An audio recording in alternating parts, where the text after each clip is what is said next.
Yo, welcome back to another Pokemon Scarlet and Violet VGC video. I'm your host, Jose Rocks, and today we're going to be getting into the current state of rain. So, in my opinion, rain is probably the best weather right now.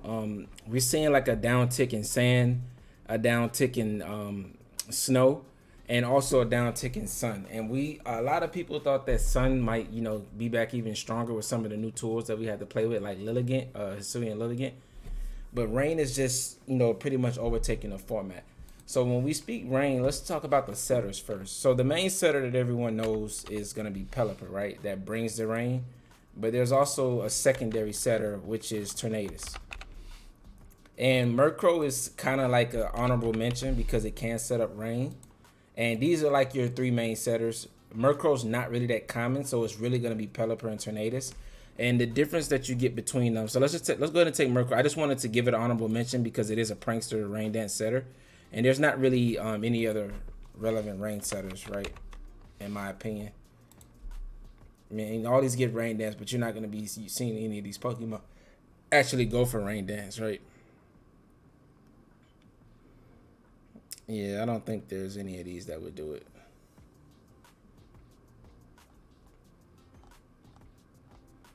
Interesting. I wonder, does Leafeon get rain dance? I mean, yeah, it does get rain dance. That's interesting. Because Leafeon can be used on like a rain team. And if you go against a sun team, Leafeon will get the boost in the sun. And then you can just go for rain dance and get rid of the sun, right? And bring out the rain. I always thought that was kind of interesting that it can do that. But Lilligant can go for that as well. They both get access to rain dance. But it's pretty interesting that they get that. Right. Annihilate gets rain dance? I think that's pretty. I never really looked at the pool of Pokemon that get rain dance, right? I think that's interesting that it gets it. But let's get back into Pelipper Tornadus. So which one would you prefer to use, right? In my opinion, I think that manual rain is a lot better than the ability rain, drizzle. And the idea behind that is that you can, when you know that they're gonna switch in their weather, the prankster is gonna go after they set up the weather, right? So it's good at combating other weathers when they want to switch their Pokemon in, because a lot of teams, before you have the manual setup, they like to go for like the slower switch so that they get their weather up, right? But with prankster, it doesn't care about which one's slower or not, because they're gonna switch in first, and then the rain is gonna activate after the switch in. So you'll always get your weather up in that regards, which is really good, a really good option for it. And I believe Tornadus does get access to all the weathers. It gets access to Snow State, it gets access to Sandstorm, and it gets access to Sunny Day. But the thing about it is, the main one that we're seeing right now is Rain Dance, right? Because Rain Dance makes its new signature move, Bleak Wind Storm, 100% accurate. It also boosts up Urshifu. Urshifu Rapid Strike specifically, right? Now this is a really strong Pokemon that's in rain, that likes to be in rain. And rain also reduce like fire damage, right? So also you're reducing fire damage. Then you want to have the Tailwind, right? Which is a good set. And then probably the last move is most likely going to be Taunt. It's because Prankster Taunt is so good. It's so good at like stopping setup and prevent Pokemon from doing like Trick Room and things like that if they don't have a mental hurt. And it's a really good option to stop that. So Tornadus and Urshifu are a really good combo together. You're going to really see it a lot on the ladder. There are going to be some Pelipper teams for people that just don't want to. Pelipper actually, like, believe it or not, like Tornadus special attack is higher than Pelipper.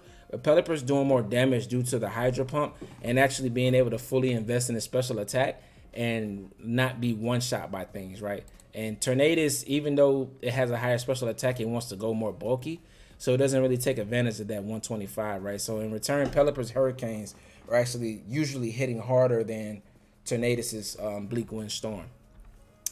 So, but like I said, in my opinion, I prefer the Prankster Tailwind, but this is also a very valuable Tailwind setter. I have a team. I'm making 2 rain teams that are going to be featuring on the channel this upcoming week, and each one of them uses Pelipper or Tornadus, right? I wanted to use both ends of the rain spectrum and see which one I like better. So we have a team using both, built completely different with different mons. So it's going to be really fun to try out, and we're going to see which team does better out of the two, and which one after we actually playing with both of them actually like has the best viability as far as setting up Rain. So let's talk about some Rain abusers. The main one we know is Urshifu. That's always, a friend of the Rain. But there's a new one that's rising that's actually really good into the Chien-Pao Dragonite, and it's because it's a ghost type, and that's gonna be Basculesian. Specifically the male version, because the female version is not as powerful as this one that prefers to be a special attacker. And while being a special attacker, its best move is Hydro Pump, right? And Hydro Pump is 80% accurate. You much rather just be one to click Wave Crash, right? It's stronger. Its 10 base power is stronger, and it's 100% accurate. And the downside is the recoil, but you can kind of play around the recoil drops, right? I think just having a 100% accurate move is better than missing the move and doing no damage, opposed to doing damage and doing damage to yourself. So that's my opinion why Basculesian male is better than the female. And also, like, the attack stat is higher than the special attack stat of the female version. So that's my opinion on that. But another upsurge that I've been seeing on the ladder is actually Thunderous, right? And not Thunderous Thunderous T. So Thunderous Therian. So this is really good in the Rain, right? It's a 145 base special attack, and his new move Windbolt Storm. Or Wild Bolt Storm, not Windbolt. So Wild Bolt Storm is 100% accurate in the Rain, right? This Pokemon also, like, if you go like Flying Terror, it gets access to a really powerful Flying Terror Blast, right? Even more powerful than Dragonite, right? And you can like specs this, and like you're just doing extreme amounts of damage with its coverage moves, right? And then you can pretty much go with like filler moves. It gets a pretty decent move pool. Like Dark Pulse, I probably wouldn't recommend Dark Pulse Flash Cannon for Flutter Mane. Even though this is good in the Super Fast and the Flutter Mane, I kind of feel like you just rather click Windbolt Storm and hit both opponents and just chip Flutter Mane down. So I would probably recommend Volt Switch and then probably Sludge Bomb just to, deal with Rillaboom without having to Terra, right? So this gives you like good coverage in the grass types, right? And tearing into a flying type helps you deal with Gastrodon, which kind of like walls this outside of that.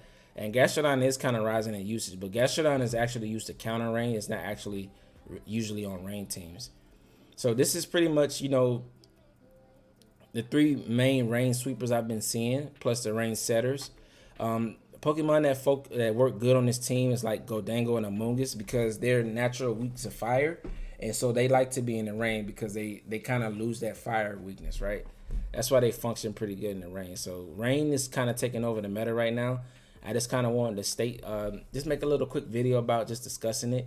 And I want to know what you guys' opinion about. Is there any other Rain setters that you believe is going to be really good? Let's check it. Actually, I want to see if there's any more SwiftSum users, right? That's actually viable. I know there was Barrascuda. It could be decent, but I don't think it's going to be that decent. Dreadnought fell off. Oh, Overcool. That's another one what I want to talk about. So Overcool is interesting because it's a dark poison type, and it gets access to Swift Swim. So these four Pokemon are actually the most common Rain abusers. I completely forgot about Overcool, right? And this is one of the interesting ones because it kind of reminds me of it's like the pseudo version. It's like the Rain version of Venusaur, right? Venusaur is a grass type that likes to be in the sun, and this is like a dark type, poison type that likes to be in the rain, right? And it actually doesn't have like the water typing, just like Venusaur doesn't have that fire typing, like that most fire abusers, sun abusers they like to have that fire stab or fire typing. So it kind of reminds me of Venusaur in that way. It doesn't get like the sleep moves, but it does get like a powerful gunk shot. It gets Barb Barrage. You could run. I don't think you can run on a special side, so yeah, I wouldn't recommend special side and like take advantage of that. But it does get liquidation, and you can run like a water terror on this, and just like get a powerful liquidation off in the rain. It gets another move like Explosion or Self-Destruct. Self-Destruct is really good if you go for Normal Terror. And like Normal Terror, Self-Destruct is just really powerful, right? And then you're really fast, so you're KOing things around you. And it's a really good combo. I kind of like it. I think it's very powerful. Let's see. You could go for Taunt. Like Fast Taunt is also good. Haze. Like this Pokemon is really good. It has a really wide move pool. So I would recommend giving these a try. Like don't sleep on this Thunderous. It's a really good rain Pokemon, and I think its best sets are in the rain. And it also gets Volt Absorb. Like, that's an amazing ability. Like, you're immune to electric attacks. So you can, like, switch this in on Regieleki. And Regieleki is known for being good in terrain teams, right? So just having a complete Regieleki check-in. Most of the Regieleki might go for Ice Terror, but you can get around that. And if it goes for Ice Terror, like, you can just KO it with your other Pokemon, right? Then it's wasting a turn going for the Ice move. So you could kind of play it around like that. But let me know what your guys' opinion is on Rain right now. Do you think it's strong? Do you think it's the most viable weather? Do you think it has easy counters? Or what do you do to counter Rain? What's your play around it? Drop a comment below, leave a like, subscribe, turn on post notifications, and I'll catch y'all in the next one. All right, deuces.